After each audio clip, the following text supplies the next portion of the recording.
evening, ladies and gentlemen, and welcome to an historic night of basketball. I'm Mcfadden, along with my gamey partner, Jimmy Edwards. And Jimmy, we're in for a treat tonight. Who doesn't love a treat, Mal? I know I do. S'mores, ice cream, cake. The Tar Heels land another blue-chip prospect, and we've got the scoop. Mouth has had an interesting path. He went to college, and he followed his passion for broadcasting. And I think his dream job is to be an on-air reporter, sports reporter, and which is awesome. However, you know, as real life often works out, you come to find out it's not as easy as just showing up at a station and boom, you have a job. What I always liked about the journey of Mouth is it typically wasn't as accelerated as the other characters in high school. And so jumping ahead 4 years, did he go further than everyone? Or is he still chasing his dreams in a very authentic sort of 22-year-old way?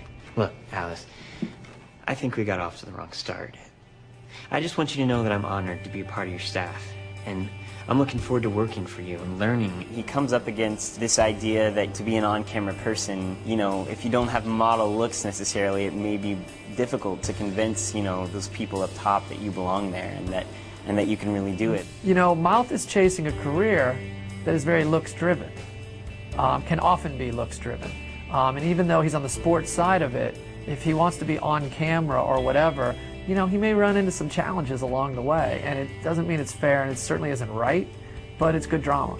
I think it's a great story because it speaks to his passion and his desire and rising above, you know, what, you know, his genetics are and doing the best he can. So I think it's very real and very interesting, and it's going to go to a very complex place.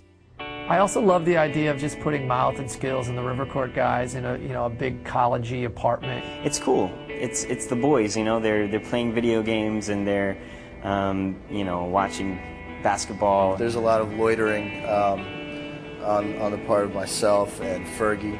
We crash there. We eat their food. We play their video games. It's a good time. It's a party. It's milk fights. It's a milk water gun fight.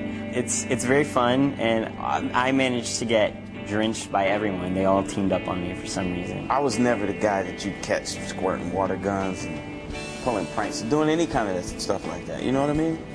So it's kind of nice that now I'm able to do those kind of things and, you know, have that kind of fun with those guys. Everybody at 21, 22 has had to, you know, eat frozen pizzas and ramen and, you know, live off minimum wage for a while. So those were some of the best times I had. It was one of the coolest times of my life. You really feel enabled and like you don't know exactly what your plan's going to be, and that's kind of, it's scary in a way, but it's also really fun because you feel like there's a lot of possibilities. You know, he's got friends that are in the fashion world, he's got friends that are in the music world, but he's kind of in the center, you know, and he's a kid who knows what he wants and he's got a good heart, but he certainly sort of fits in.